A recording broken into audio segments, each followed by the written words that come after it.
1時間登ってきます。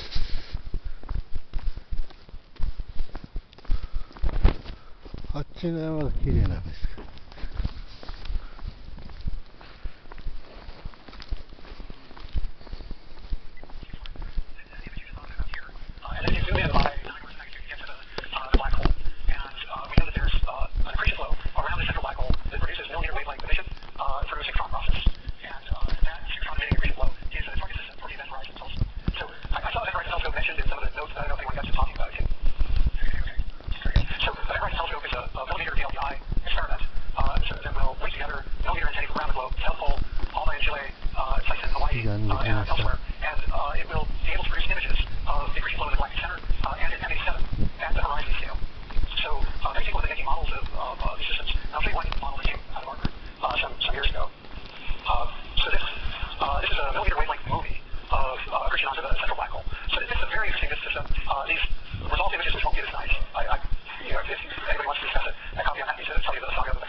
This is an artist section of SSIG. SSIG is the work nova system. So there's a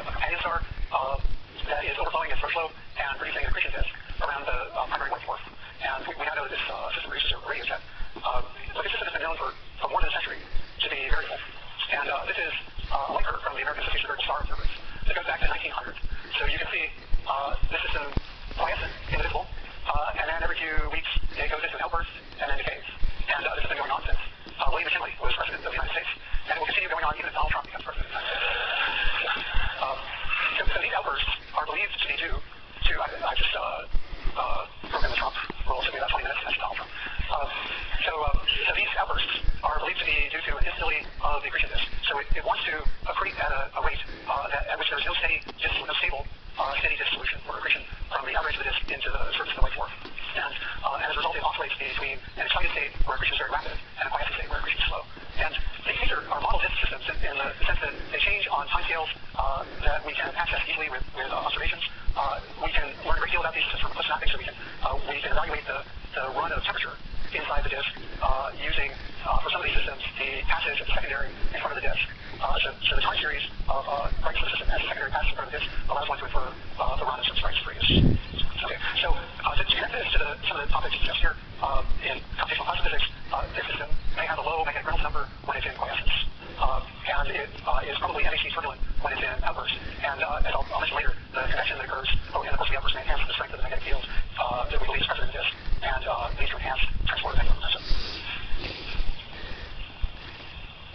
Okay, so that's a very brief overview of disk phenomenology and some interesting problems in accretion disks. So the takeaway there is that disks are central to many interesting problems in astrophysics.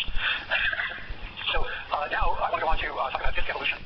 And this is all about angular momentum. So disks are common in astrophysics because of a common physical process, which is that angular momentum is approximately conserved while internal energy of the plasma is easily radiated away. So the timescales for evolution of angular momentum are long, and the timescales in many systems for evolution of the internal energy are short. And I have a little animation of this here. So let's imagine that we throw some plasma into orbit around the central object, and it has some angular momentum L and some kinetic energy. And it's cold, so it has thermal energy, which is significantly less than the kinetic energy in the regular central object. Okay, so here's the animation. Okay, you see that? So there are shocks that are produced, and the gas settles in to an orbit around the central object. And those shocks change kinetic energy to thermal energy. So kinetic energy is dissipated. Then, over time, the thermal energy is radiated away while the angular momentum is approximately conserved. So it's my next animation. Okay. And then finally, the thermal energy becomes quite small compared to the kinetic energy of the disk in orbit around the central object. And we have a thin disk. So this happens in many systems of astrophysics, in SU-4258, perhaps in proto-lunar disk, in Saturn Springs, in many places in astrophysics. Okay. So because of this disk evolution, understanding disk evolution is all about understanding the evolution of the disk angular momentum. Okay, but before I go on to that, let me just review some timescales for disk equilibrium. So in a thin disk, the dynamical equilibrium is reached on a timescale order to dynamical time. And the dynamical time is characterized by the orbital frequency omega of the plasma in orbit of the central object. And that orbital frequency is approximately the Keplerian orbital frequency for a disk which is not substantially self-gravitating. Plus the correction, which is only of order h over r squared. So for a protoplanetary disk, for example, which has h over r of order 1/10, that correction to the orbital frequency is only order 1%. Okay. The disk also settles into hydrostatic equilibrium in the vertical direction, and that allows us to estimate the scale height h that I introduced over there, and I will derive this, but the scale height is proportional to the sound speed divided by the rotation frequency. Okay, so this in a gas pressure dominated disk. So a disk like a protoplanetary disk where the pressure is dominated by gas pressure, as opposed to a disk close to a black hole is accreting rapidly where the pressure is dominated by radiation pressure. And then in gas pressure dominated disks, the sound speed is proportional to the square root of the temperature. Okay. All right. So the dynamical equilibrium is achieved on order of dynamical time. Although, let me just give a caveat to that. So it's possible that there are long-lived excitations of the disk. So it can be eccentric. So it's possible instead of having circular orbits around the central object to have eccentric orbits. Although to lowest order in the eccentricity, that doesn't change things very much.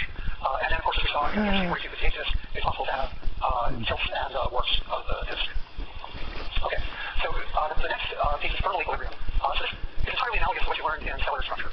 Okay. So it's the same set of models that apply to, or the same set of equations basically that apply to disk equilibrium. So thermal equilibrium is achieved when the heating rate is balanced by the radiative cooling rate. Okay, so the heating in some disk systems is dominated by internal friction related to dissipation of turbulence. And unlike stars, that is not concentrated at the center of the disk. That dissipation may occur throughout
ザル toward the central object.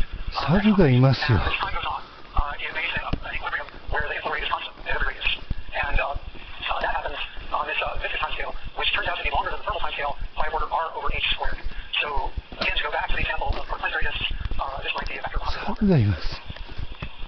Okay, so that describes disk equilibrium. So the next step is to go on and ask how disks evolve over time. So the analogy here is to stellar structure and stellar evolution. So this is the stellar structure, this structure model, and then the next step is evolution.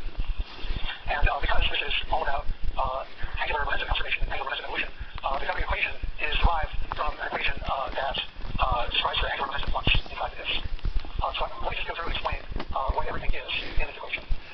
So start with what's being evolved here. From the left, sigma again is the surface density grams per centimeter squared in the disk, so the column vertically integrated, the density vertically integrated through the disk. Omega is the orbital frequency, and kappa is the epicenter frequency. And so just to remind you, the epicenter frequency is the natural radial frequency of oscillation in central potential, polarly central. So in a Taylorian disk and a disk around where the potential is dominated by the central object, kappa is equal to omega. Okay, R is the cylindrical radius here. WR phi is a shear stress. So this is a quantity that tells you what the radial flux of azimuthal momentum is. So it's a component of the stress tensor. Radial flux of azimuthal momentum, which obviously is connected to the radial flux of angular momentum through a factor R. Okay, so that appears under second derivative here. So this is integrated vertically through the disk, so one calculates this off diagonal component of the stress tensor inside the disk and then integrates it vertically. Okay, next up is this parameter tau here, which is connected to external force. External force can be imposed on the disk. It can lose angular momentum vertically by direct extraction in a magnetized wind. It can have force applied locally by non-axisymmetric gravitational fields. So that all can be captured in this external force. And then finally, there is mass loss or gain, either through loss of mass and wind from the surface of the disk, or gain of mass through infall from outside. So infall onto the disk might happen in a protoplanetary disk system where there's an envelope around the neutron star. Winds are observed in systems like in spectral lines of the disk. Okay, so this is the disk evolution equation. The full derivation of this is an exercise for the students. So if you want to work in this theory, you should do this calculation. And it's actually not that difficult. You start with the equation of angular momentum conservation. You assume that the disk is orbiting circular declaring orbits. So the angular momentum per unit mass is fixed. And then you use conservation of mass as well. And then the only additional hint I would give here is that this factor, kappa squared r over omega, comes just from the radial derivative of the angular momentum per unit mass. Okay. So the big questions in this theory are what gives rise to this shear stress and what gives rise to this external force. Now, this turns out to be possibly a global problem. In other words, to understand, let's say, magnetic torques on the disk, you have to understand the global evolution of magnetic fields in and around the disk. And that turns out to be a very difficult problem that is just now becoming accessible with a large-scale simulation. This may be a little bit easier in the sense that it may be possible to study the development of turbulence in little patches of the disk to make it a local problem.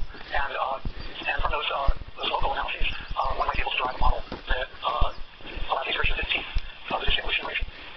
Okay, so the standard model for disks is the alpha disk model. And you really can't understand anything that happens after alpha disks were introduced in the 1970s without understanding a little bit about what alpha disks are. So these guys were introduced in a paper by Shikora Tsuchiya in 1973 and then a paper by Lynn in 1974. And the idea is to adopt a simple scaling argument for that shear stress in the disk evolution equation. And one way of thinking about the scaling argument is to imagine that the turbulence can be modeled as the effects of turbulence in the disk can be modeled as a viscosity. But not a microscopic viscosity, but a viscosity with a very large coefficient related to the eddy size of the turbulence and the scale of the eddies. So in this model we have a turbulence viscosity nu, which is just this alpha parameter again, which describes the intensity of turbulence multiplied by something with the characteristic dimensions of the viscosity. So viscosity has dimensions of the diffusion coefficient, which is the length times the velocity. And the natural velocity scale is the sound speed in a thin disk, and the natural light scale is the scale height. So we introduce a turbulence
So the surface density is approximately related to the volume density multiplied by 2 times scale height. So this is a crude integral. And then an estimate for the optical depth from the surface of the disk to the center of the disk.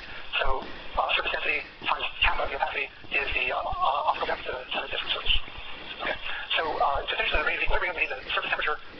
So the effective temperature is assumed to be equal to the total energy dissipated by turbulence inside the disk, and that's related to the viscosity and the shear rate. So this is one of these omegas gives you the viscous stress here, sigma nu omega is the stress, multiplied by the rate of strain, which is omega, gives you the total rate of dissipation per unit area. This gives you an estimate for the surface temperature, and then radiative equilibrium tells you how the energy diffuses out from close to the midplane of the disk, and that relates the effective temperature at the surface of the disk to the central temperature at the midplane of the disk through a factor of the optical depth. Okay, and there's a wrong factor sigma in here, so it's not actually correct, but you can mentally cross that out. So T vector to the fourth is approximately T central to the fourth divided by tau. So the optical depth is large. The central temperature of the disk is large compared to the surface temperature. Okay, and finally, in a steady state, one finds that the accretion rate is related to the shear stress by this equation, which arises from the disk evolution equation. So this is a consequence of that. Okay, so that's a lot of estimates that I haven't justified very carefully. Let me show you the outcome. So as an example, consider a steady state disk around a stellar mass black hole. And in these alpha disk models, one divides the disk into zones, radial zones, according to the dominant opacity close to the midplane of the disk. And for a disk which is accreting close to the Eddington rate onto a stellar mass black hole, that the innermost zone has radiation pressure much larger than gas pressure, and electron scattering dominates the opacity. Okay, so one finds that the temperature, central temperature of the disk is 40 million Kelvin, and then there's a scaling here with alpha, with the mass of the central object in units of solar mass, and with the radius x cast in units of gm over c squared. Okay? So this gives around central temperature in the inner region of the disk. This gives around a surface density of the disk, so 1.4 grams per centimeter squared, with a scaling in terms of alpha and scaling in terms of the mass accretion rate in units of the Eddington rate. Okay, and finally a scaling of h over r radius. Okay, so what I've done for you, in case you didn't follow all the details of what I just said, is provide you with a Mathematica script that Peter is going to make available, I think, on the list already there. And you can run this Mathematica script and obtain a general alpha disk solution for any system with any mass, as long as you provide a suitable scaling for the mass of the central object and a suitable scaling for the accretion rate. Okay. So in that you will see explicitly what capacities one might use for these disk estimates, and you'll see explicitly the estimates that I've quickly gone through here for equilibrium disk, thermal equilibrium, and hydrostatic equilibrium. Okay, so back to the disk evolution equation. As I said, the big questions here are what are the shear stress, what provides the shear stress, what provides external torque, and what might be flow and flow rates. So part of this is answered through studies, local studies of turbulence in disks. So let me go on and talk about turbulence in accretion disks. So again, this is important in relation to classic alpha models, because the alpha disk model posits the existence of this turbulence diffusion of angular momentum. The question is what generates turbulence. And there are many live possibilities in 2016. So one possibility is the magneto-rotational instability, which I'm going to discuss in some detail next. Another possibility is gravitational instability. So in disks around supermassive black holes in galactic nuclei, the supermassive parameter, which I wrote down over there, drops close to 1, inevitably, as 1 moves out in the disk for any accretion rate. So gravitational instability is relevant to the outer parts of active galactic nuclei accretion disks. It's also relevant to massive T-Tauri disks or protoplanetary disks. Okay. There are a couple other possibilities, or 3 other possibilities, which are related to fluid dynamical instabilities, which are known to exist in accretion disks. So one is the so-called zombie vortex instability. And this is work that's come out of Phil Marcus's group at Berkeley, Joe Bronco, Phil Marcus. I think it's still a little bit controversial, and there are recent papers which critique the robustness of the zombie vortex instability by Jeff Lamasseur and others. Okay. So this is an instability which generates vortices in unmagnetized disks, and then it's possible for those vortices to shed spiral sound waves that carry angular momentum, exchange angular momentum between radially separated parts of the disk, and that might lead to a non-negligible alpha. The vertical shear instability here is connected to the possibility that the orbital frequency varies vertically inside the accretion disk, and in that situation, there's an instability of incompressible waves that shear like this with a period comparable to or larger than the orbital frequency, and that grow and saturate as sound waves which can transport angular momentum. And then the subcritical paraclinic instability is an instability that arises out of work by Hubert Clark many years ago, and is related somewhat loosely to the paraclinic instability that drives weather on the surface of the Earth. Okay, so I can't cover all these topics, so I'm going to focus on the magneto-rotational instability. And the magneto-rotational instability was discovered in the context 1950s by Russian scientist named Novikov. So correct flow is a laboratory flow between rotating cylinders. So there's fluid, there's an inner cylinder, there's an outer cylinder, they rotate at different rates, and there's a magnetic field embedded in the correct flow. This was known to Walter Novikov as Hydrosekar, and so this stability is described in Hydrosekar's book on hydromagnetic and hydrodynamic stability. But it was not realized that this stability might occur in accretionists until the early 1990s when Dallas Pauli studied this and discovered that there is a local instability of accretionists. So local here means that the presence of the instability doesn't depend on boundary conditions of the disk. It occurs on a small scale inside the disk that can be treated, and it can be treated in the WKD approximation. It's an instability of weakly magnetized disks, so one doesn't need a strong magnetic field present for the instability to take off. And it turns out that the instability itself is driven by exchange of angular momentum between radially separated fluid elements. So it's ideal for driving turbulence in disks that can lead to angular momentum evolution of the disk. Okay, so I'm going to start with finish with a simple mechanical analogy for the magnetic rotational instability, which involves two masses on a spring. Let me, can people who are sitting over here see the sport? Okay, so the system we imagine is two masses connected by a spring in orbit around a central body. And for simplicity, I'll just consider the case where the potential is dominated by the central body, and so the orbital frequency is given by the temporary orbital frequency. Okay, so we have two masses, and we have a spring that connects them, and then there's a characteristic frequency associated with the mass spring system, which I'll call gamma. There. So this simple model, which was first described in a paper by Dallas Pauli, captures essentially all the important features of this magnetohydrodynamic instability without an extended calculation.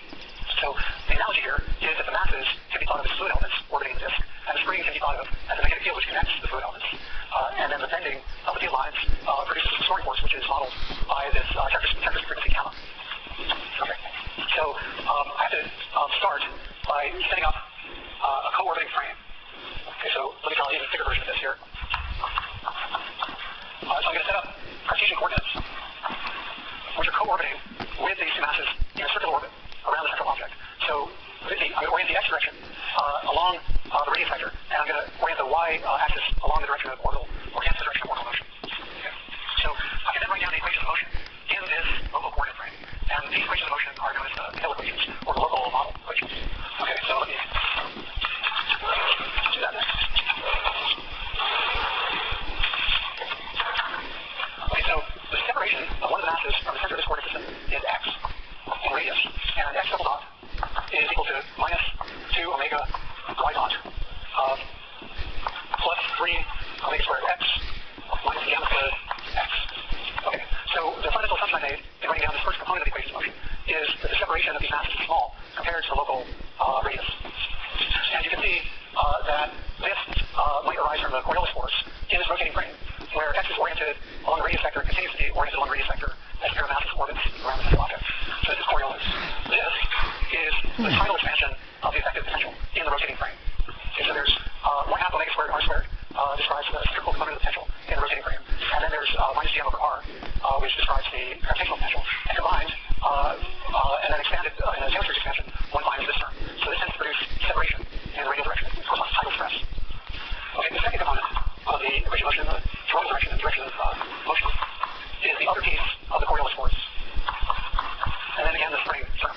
So the spring term wants to restore the masses back to their original position. Okay. So again, Coriolis, tidal expansion, and spring, which represent the effective magnetic fields. Okay. So as a first go at this, we can ask what happens if we turn off the spring and say what are the modes of this mechanical system. So you set gamma to 0, and then assume that x and y scale with e to the minus I omega t. This is a linear system, so we'll find a relationship between this frequency and the orbital frequency at the end of the day. Okay.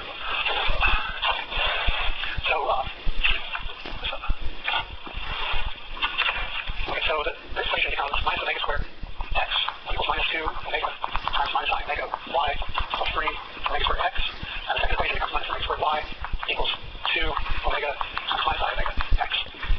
Okay, so I can solve this equation for x, and I can solve this equation, and then insert that into this equation. I take a linear equation x, so x is cancel out, and I find a dispersion relation that relates the frequency to the orbital frequency. And that gives you